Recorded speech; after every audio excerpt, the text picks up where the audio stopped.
Mendaki gunung menjadi salah satu hobi yang disukai banyak orang, apalagi di Indonesia. Ada banyak sekali gunung yang bisa menjadi medan pendakian menantang. Banyak cerita yang diperoleh para pendaki dari gunung-gunung yang telah mereka taklukkan, mulai medan yang menantang, pemandangan super eksotis, hingga kisah-kisah mistis yang mereka alami selama berpetualang. Seperti kisah yang dialami seorang pendaki bernama Bang Black. Ia mendapat kisah haru sekaligus mengerikan ketika mendaki ke Gunung Sindoro. Ya, betul, gunung dengan ketinggian 3.136 meter di atas permukaan laut ini memang terkenal akan kemistisannya di kalangan para pegiat alam. Diceritakan pula, Bang Black sempat bertemu dengan seorang kakek yang berumur ratusan tahun, yang dimana diketahui bahwa kakek tersebut adalah ajudan dari Presiden pertama Republik Indonesia. Hingga puncaknya, ia dan rekan pendakiannya sempat mendengar sebuah lantunan lagu Ibu Pertiwi di tengah badai puncak Gunung Sindoro. Penasaran dengan kisah kelanjutannya seperti apa? Duduk manis, siapkan cemilan, dan selamat mendengarkan.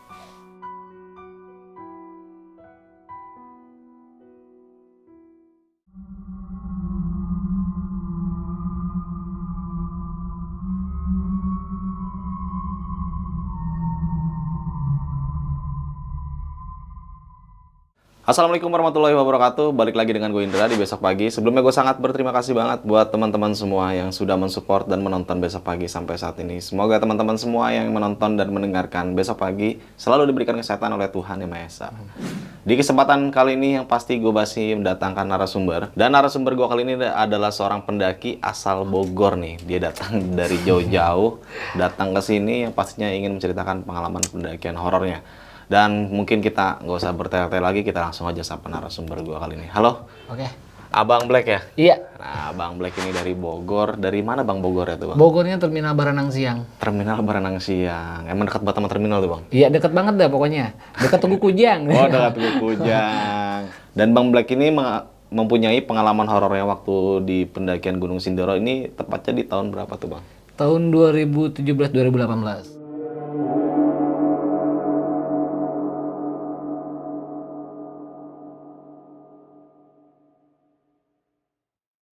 Nah, oke nih, Bang Black ini, jadi teman-teman yang menonton video ini, dia juga mempunyai channel YouTube. Nama channel YouTube-nya apa tuh, Bang Black? Kalau gue YouTube-nya Bogor Creator, tapi kalau di aplikasi lain namanya Black Mystery. Black Mystery. Kalau boleh tahu itu Black Mystery itu membahas tentang apa aja sih, Bang Black? Gue explore tentang sejarah, mitos-mitos, terus nantang-nantang setan. Ya, pokoknya eksplorasi tentang hantu lah ya. Oke. Oke. Jangan lupa juga nih kunjungi kita di Instagram dengan keywordnya besokpagi.tv karena di situ banyak banget informasi-informasi tentang dunia pendakian gunung, tentang beberapa konten-konten kita juga di Instagram, dan jangan lupa juga kunjungi kita di Spotify karena kita hadir di Spotify dengan keywordnya podcast pendakian horor. Dan teman-teman mungkin penasaran dengan kisah Bang Black seperti apa dan kayak gimana di Gunung Sindoro, kita langsung aja masuk ke ceritanya.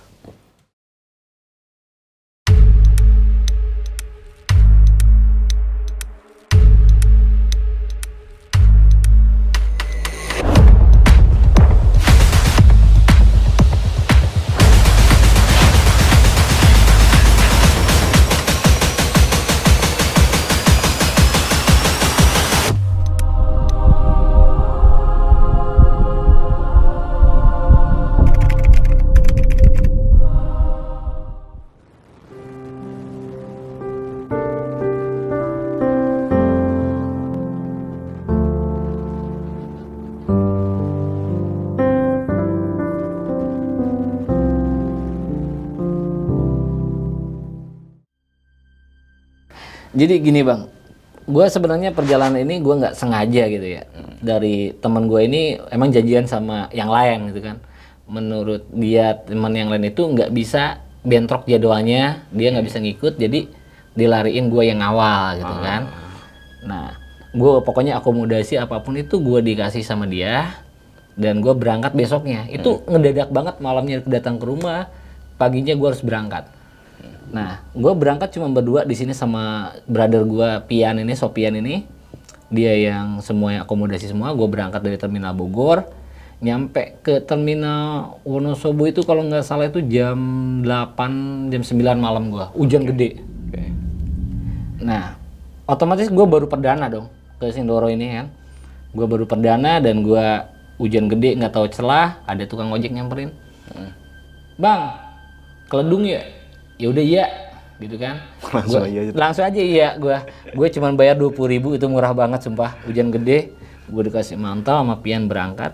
Nah, nyampe ke pos keledung, itu kan ada warung di sebelah BC itu kan. Nah, gue nggak tahu apa-apa. Di situ banyak banget pendaki-pendaki yang makan lah ya. Nyantai-nyantai, hujan. Kita udah basah kuyup. Nggak lama tas gue ini dimasukin ke warung. Sama yang punya ini loh. Yang si penjaga warung ini kan gue kaget. Gue baru turun dari motor.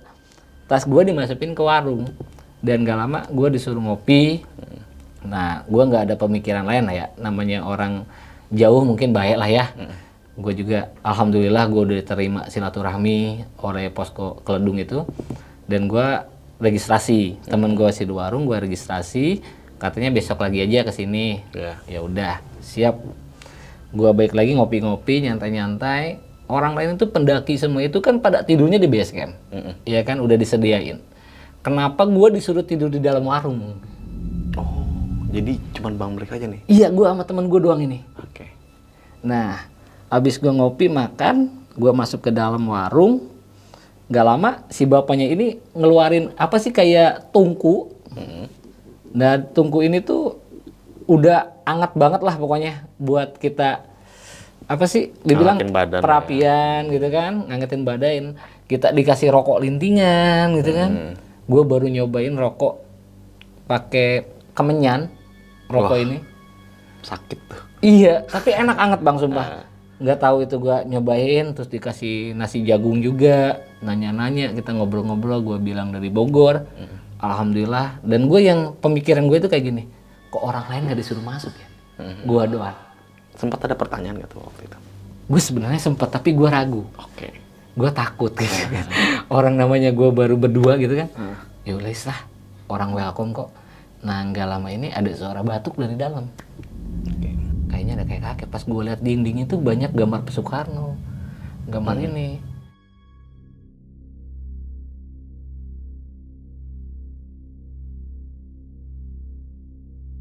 Dan gue tanya, itu siapa? Itu bapak katanya. Yang di dalam itu yang batuk. Berarti umurnya udah lebih. Iya, dia dulu ajudannya Pak Karno. Gue aja sampai kaget. Tapi masih hidup ya, alhamdulillah. Kurang tahu kalau sekarang. Mudah-mudahan sehat selalu bapaknya. Dan gua ngobrol-ngobrol, nggak lama. Biasalah ya kita ngopi-ngopi, ketawa-ketawa. Nah, paginya ini gua mau berangkat. Gua dibungkusin nasi jagung, Pak. Banyak tuh? Iya, 2 bungkus gua. Sama temen gua. Gua aja bingung, gua bayarnya gimana coba? Habis sarapan dikasih, dibungkus dikasih. Ya alhamdulillah gua baik. Pas gue udah diregistrasi, gue jalan kan, gue nggak mau naik ojek karena menurut gue ya gue namanya pendaki gitu kan, jalan kaki kan. Iya. Gue jalan kaki, nggak lama gue lihat dari sebelah kanan ini ada kayak kakek, cuman kayaknya udah nggak bisa lihat ya, matanya udah nggak bisa lihat, tapi dia ngeliatin gue Pak. Dia ngeliatin gue, kata gue, oh ini kali ya kayak kakeknya umur 100 lebih ini. Gue manut cium tangan gitu kan. Gue cium tangan, gue pamitan, dia cuman nge-nge, gue nggak ngerti bahasa Jawa, sumpah. Gue jalan, ya jalan sih masih biasa. Sampai pos 1, sampai pos 2 gue masih biasa, nyantai-nyantai. Dan gue di pos Sunrise Camp, gue buka tenda. Ini kejadian paling gokil menurut gue. Malamnya ini kayak suara buk, buk, buk. Suara apa tuh? Itu ada, kalau gue lihat kemarin itu, kayak babi, gedenya gede gini ya Pak. Wih, gede juga. Gede banget tuh Pak. Dan emang gua lagi apes mungkin ya, baru pinjem tenda gua dari temen gua. Itu ditabrak Pak. Prak! Tenda gua ditabrak, jebol Pak. Aduh, kata gua. Gak lama itu masih sisa, tenda itu masih bisa digunain. Tapi yang atas pada teriak-teriak. Hancur Pak tendanya, nggak tersisa. Sama tuh diseruduk babi juga? Sama, pokoknya 4 tenda itu. Aduh. Nah, nggak lama kenapa pada lari ke gua? Mungkin gua masih bisa neduh gitu kan. Yang lain hancur banget. Dan gua masih, wah itu tenda gua penuh lah pokoknya. Gua udah baca-baca apa, pokoknya ngeri banget. Udah timpah badai juga, udah ini juga. Pokoknya suara babinya itu kayak orang raksasa gede banget. Bum, bum, bum. Nah, menurut gue ya udahlah, ini apes mungkin ya, ini apes banget kata gue. Ya udah kita tidur sebisa mungkin sama temen gue gitu kan, nyantai-nyantai, kita ngangetin badan, mau ke bawah juga hujan gitu kan, hujan badai juga, di bawah juga udah basah, yang penting kita selamatin aja deh badan kita, nggak usah kena hipo gitu kan, yang penting. Nah habis kita sampai subuh mungkin, kita mau nge-trek nih lewat puncak. Iya. Nah nge-trek lewat puncak, kita nyantai masih biasa, sarapan dulu apa dulu, terus ketemu pendaki yang lain gitu kan, ngobrol-ngobrol, puncak mas, puncak. Biasa aja, tapi feeling gua nggak enak pak. Feelingnya kenapa tuh bang? Gua kurang tahu, feeling gua nggak enak banget sampai temen gua aja bilang, kalau nyampe ya harus nyampe, kalau enggak ya udahlah. Oke. Dan gue jalan, pas nyampe pos batu itu banyak orang yang geletak neduh kena badai. Pas parah itu badainya berarti. Buset, parah banget pak. Gue sampai mungkin gue di situ juga emang apa ya? Guanya emang sedikit sembrono mungkin ya. Itu angin tuh bu. Lu udah nggak bisa ngomong, jarak pandang aja semeter mungkin. Iya.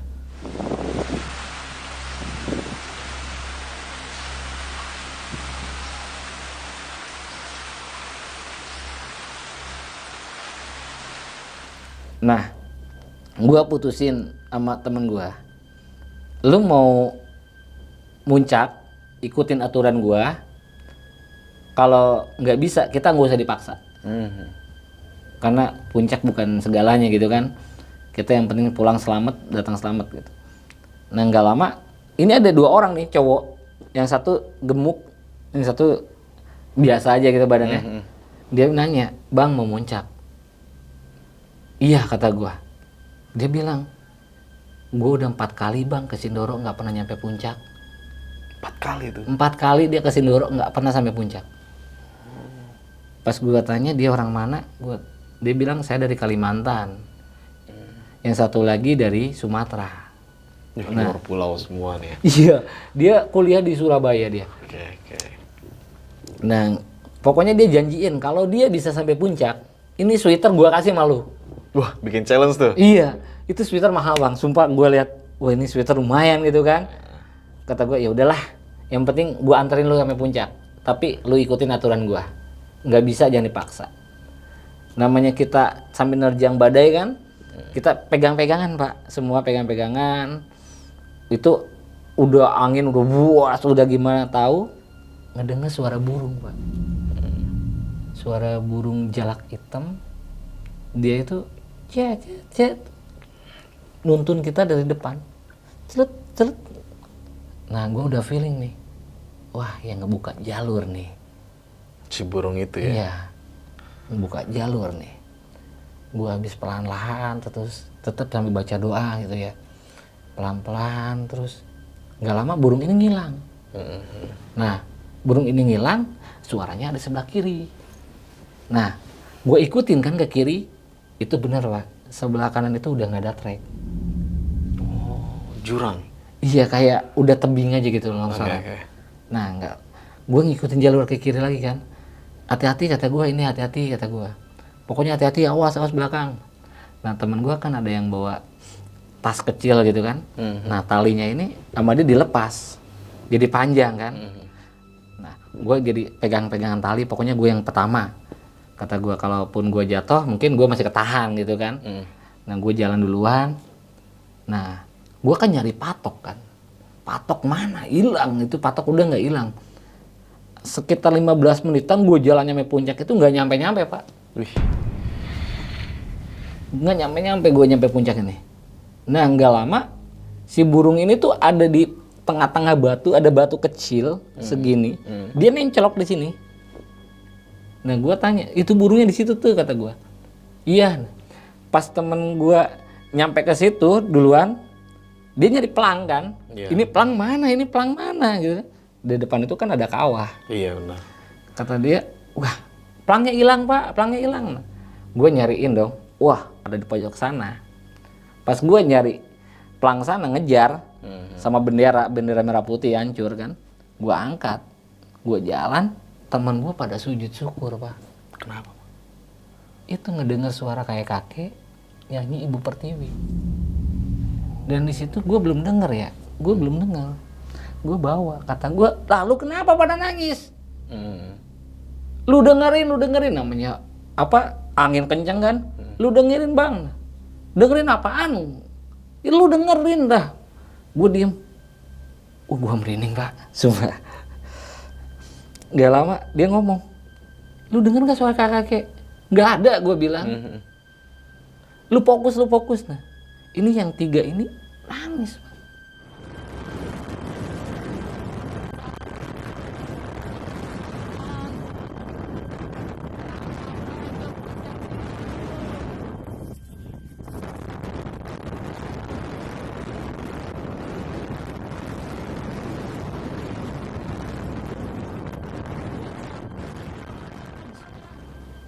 Dia sampai sujud, dengerin udah sujud.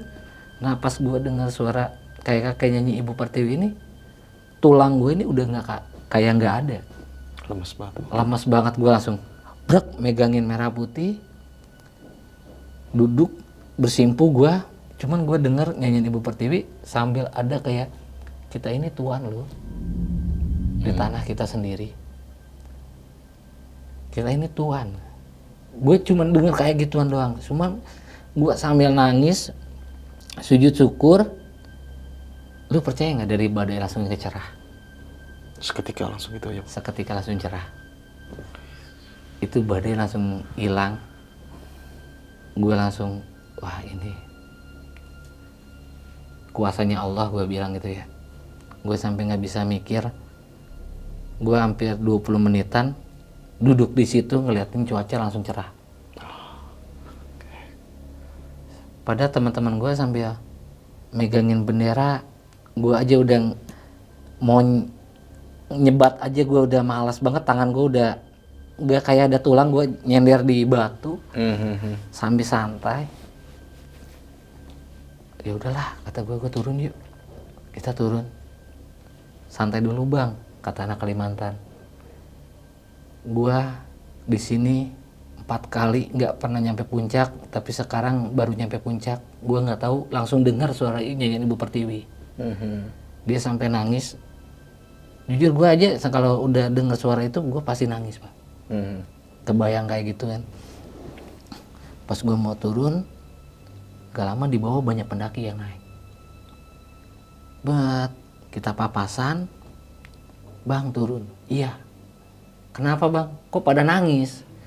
Enggak, gue bilang karena sang bangga sama senang aja, kata gue nyampe puncak. Dan yang 2 ini mungkin tendanya deketan ya sama yang rombongan ini.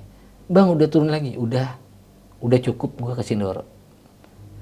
Dia turun, gue di pos batu itu gue nyantai sambil ngerenungin, gue sambil nyebat ngerenungin. Kok gue denger kayak gini ya? Dan teman-teman gue aja sampai si Pian ini ngomong, baru kali ini gue naik gunung denger kayak gini. Sampai dituntun sama burung gitu kan. Coba kalau kita nggak ngikutin suara burung mungkin kita udah lewat lah ya. Dan alhamdulillah kita udah nyampe juga. Gue ada sampai 10 menitan di pos batu, gue turun sambil ngeliatin awan cerah kayak gitu kan. Gue kemas, gue pengen buru-buru turun karena lutut gue itu udah lepas gitu kan, karena denger suara kayak gitu. Sebelum lanjut ke cerita, untuk kalian yang ingin menjadi narasumber di besok pagi dan mempunyai cerita horor dalam pendakian, kalian bisa kirim cerita kalian ke Instagram official besokpagi.idv atau melalui email besokpagi.ch@gmail.com. Dan kita dari pos batu itu kan kita udah beres nih bang. Kita turun ke camp, kita udah kemas-kemas semua kan. Itu tenda udah bocor, gue tinggal gantiin doang sama temen gue kan. Gue kemas-kemas dan teman gue ini yang orang Kalimantan ini, dia nempatin janjinya ngasih sweater ke gue gitu kan. Udah kemas-kemas, dia sampai kalau dibilang manut-manut, makasih banyak gitu kan kalau udah dianterin sampai puncak. Dan gue pun mulai sedih juga di situ kan, kita perpisahan juga sama dia. Kita turun bareng juga. Nah pas kita turun itu kita udah nggak bisa namanya ngobrol sama temen gue sendiri aja, gue nggak ngobrol. Gue jalan aja sampai mikirin kenapa gitu ya. Gue dengerin lagu itu dan gue nyantai sampai ke bawah. Udah nggak mau nengok kanan kiri, gue pokoknya kepikiran lagu Ibu Pertiwi itu terus. Temen gue aja sampai nggak nyangka, kok bisa ya kita kayak gini, datang aja kayak dispesialin ya. Iya ya, lu coba deh review. Gue di pos 2 itu gue nge-review sama temen gue sendiri gitu. Coba deh lu review, pertama kita datang lu nggak jadi sama temen lu, terus lu nggak ngajak gue bilang iya, tapi lu yakin sama gue, padahal gue belum pernah naik Sindoro. Gue bilang iya gue yakin.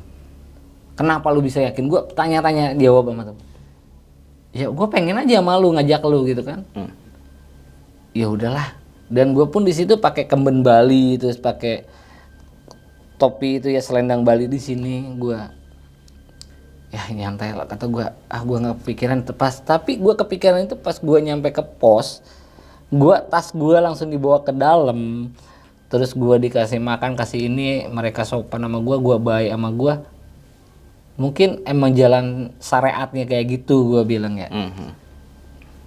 Apa emang ada perintahnya dari sana atau gimana, gue bingung juga. Dan gue baru juga ketemu sama kakek-kakek yang umurnya 100 lebih mungkin. Sekarang itu cuman gue nggak, apa ya dibilang ya, bisa bersilaturahmi lah sama sesepuh di sana. Dan gue dikasih nasi jagung juga, dibekelin juga. Ya otomatis kita harus balas budi gitu Bang ya. Iya. Sama warga sana emang keren-keren, warga Keledung itu baik-baik banget sumpah. Pas gue nyampe camp, udah nyampe pos lagi kan, gue udah ngobrol-ngobrol sama warga sana. Bener gak sih kayak gini? Iya bener kata warga sana. Dan gue coba pamit sama si ibu warung itu kan. Gue cium tangan sama si bapaknya. Gue terima kasih banyak, manut. Gue sampai nangis. Sumpah gue nangis banget itu pas pulang. Dan teman gue juga nangis. Karena perjalanan ini emang bener-bener banyak hikmah gitu kan. Sampai gue gak bisa sadari itu dari badai sampai ke cerah dalam persekian detik. Setelah mendengar Suara nyanyian Ibu Pertiwi itu. Oke. Dan gue pun nanya sama si bapaknya, emang bener si bapak ini umur 100 lebih? Bener. Oh dia bercerita tentang sejarahnya gitu, dia sesepuh di sini yang paling tua. Udah gitu ya, kita emang kepada siapapun kita sambut baik, mau lu dari mana kita sambut baik. Di sini mungkin di sana udah penuh, jadi dibawa ke sini. Ya kita nggak habis pikir aja Pak. Kok kita seperti dispesialin gitu. Ya pokoknya situ udah alhamdulillah udah dengar suara Ibu Pertiwi, udah bilang emang apalagi yang didengar, yang paling gua dengar itu ya kita ini Tuhan di tanah kita sendiri. Itu doang. Oh ya udahlah, kata dia, pokoknya ambil hikmahnya yang baik-baik, jangan berburuk sangka. Ada kejadian aneh apa lagi? Gue bilang, gue baru pinjem tenda gue jebol, gitu kan. Gini gimana gantiin ya gue? Namanya tenda Merapi kan pertama-tama, aduh, kata gue udah tenda orang jebol gitu kan. Sampai ngakak-ngakak gue cairin suasana di sana biar nggak terlalu mistis sama melankolis banget di sana kan. Tetap gue pulang dikasih bekal gitu kan. Oh dikasih. Iya, gue dikasih rokok tembakau yang diperes itu. Ya udahlah nih tembakaunya, nah pesanannya ambil, ya udah gue ambil, alhamdulillah. Dan gue pulang pamitan, sampai di bis aja gue kan pertama mau lari ke Sumbing kan. Sampai teman gue ngomong, cukuplah gue Sindoro, Sumbing nggak dulu. Gue tanya kenapa? Gue nggak mau kejadian kayak gini lagi. Kejadian mistis lagi gue nggak mau. Oke. Ya udahlah kata gue, berarti kita pulang apa gimana? Kita nyantai dulu aja kemana kek? Gue nyantai dulu di Gapura itu kan Keledung. Ya udahlah kita nanti naik bis ke Dieng aja atau kemana, kita nyantai. Gue pokoknya mau pulang kata temen gue. Akhirnya pulang tuh. Akhirnya gue pulang Sampai di bis aja gue sampai ngomong sama dia, kok bisa kayak gini ya? Gue nggak tahu, itu dari bis itu perdebatan kayak gitu. Nggak ada berhenti-berhentinya. Sampai ada lagi yang lebih lucu. Gue naik bis itu 187 kan, gue ngasih duit 400. Tapi gue nggak bayar. Loh, gimana ceritanya tuh, Bang? Yang bayar teman gue doang. Padahal dikasih duit 400 ya. Dikembaliin? Dikembalin 200 lebih. Oh, jadi lu hitungnya nggak bayar? Iya, gue hitungannya nggak bayar jadinya. Iya. Kata dia, udah ambil aja gitu ya. Lah gue itu bingungnya, kok gue nggak bayar? Gue tanya sama temen gue, tahu gitu kita jalan lu lagi ya kayak gini mah ya, kata kita. Beli apa kek, terserah. Ya namanya rezeki bray, udah diem aja. Gue tanya, bang ini berdua? Iya. Udah segini aja. Nah, gue langsung kepikiran, hoki juga nih gue jalan ke Sindoro gitu kan. Ada lebihnya.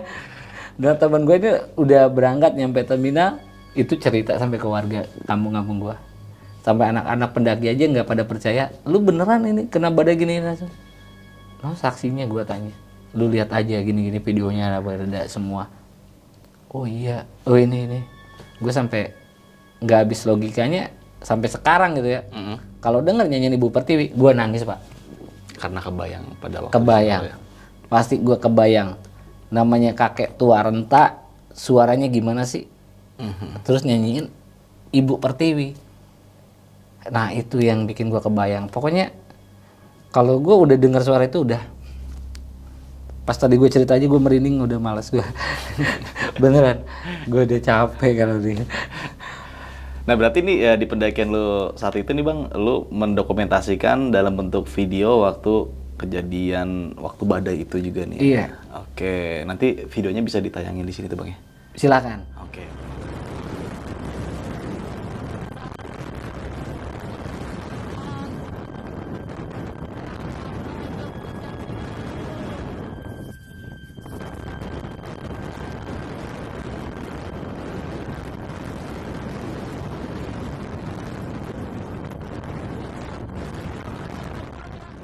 Nah, oke nih Bang Black, ini kejadian tahun 2017 ya. Iya, 2017. Dan ini kejadian yang menurut gue sangat, ya masih nggak masuk logika juga. Bertemu Yake yang umurnya udah 100 lebih. tahun.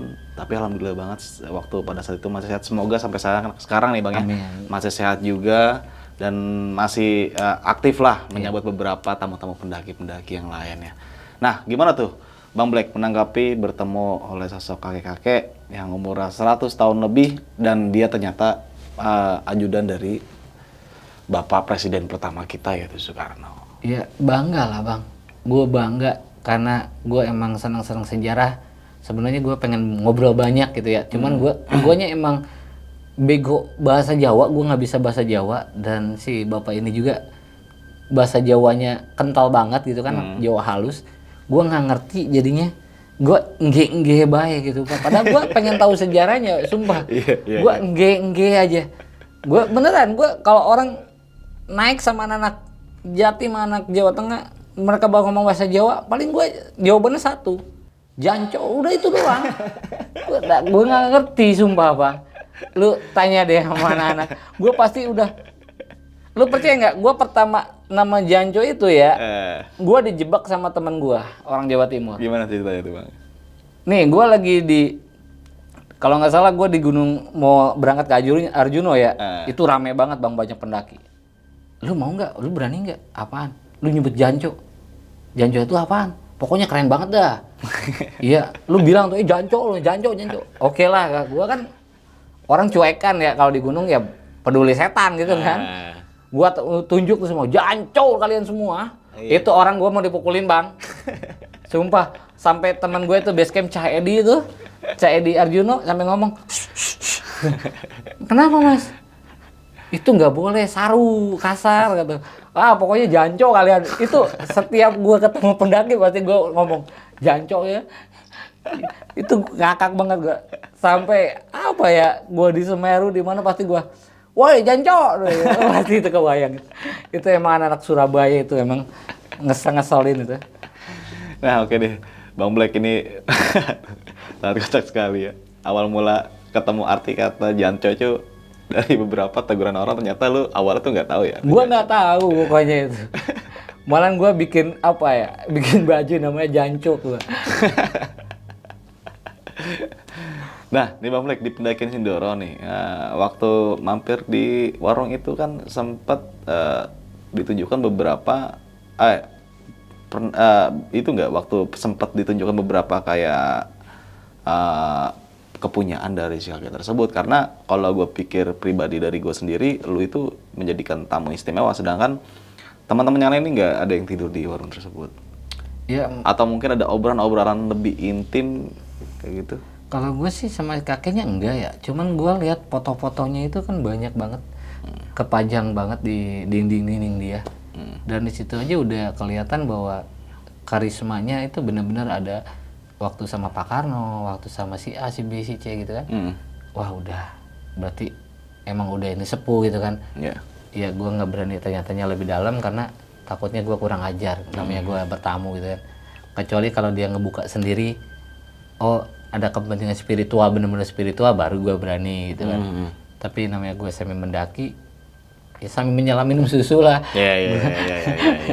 Nah, kenapa tuh Bang Black memilih untuk menjadi pendaki spiritual? Apa sih yang dicari? Sebenarnya yang gue cari itu cuman sejarah sama histori. Gue nggak buat ngeganggu makhluk kayak gitu ya. Paling yang gue pengen tahu sejarah ini apa sih yang ada di sini gitu. Sejarah siapa sih yang ada di sini. Terus sesepuhnya ini yang petuanya ini siapa gitu kan. Oke. Apakah benar kayak gini, apakah benar kayak gini. Karena banyak banget sejarah disampingkan gitu kan. Oke. Dan yang kedua itu budaya, Pak. Banyak banget budaya kita ini udah hilang gitu kan. Dari mulai ini aja apa? Tata krama. Sekarang kalau ada orang papasan itu kita pasti kan misi. Iya. Sekarang udah mulai hilang ya. Udah mulai hilang. Makanya gue sambil sejarahnya ini tuh kayak gini. Oh, Ciremai itu kayak gini, Gunung Gede itu kayak gini gitu. Salak itu kayak gini. Jadi sekalian ngolah rasa, ngolah batin juga gue sama alam gitu kan. Sebenarnya tujuannya bertafakur aja sih sama alam. Oke.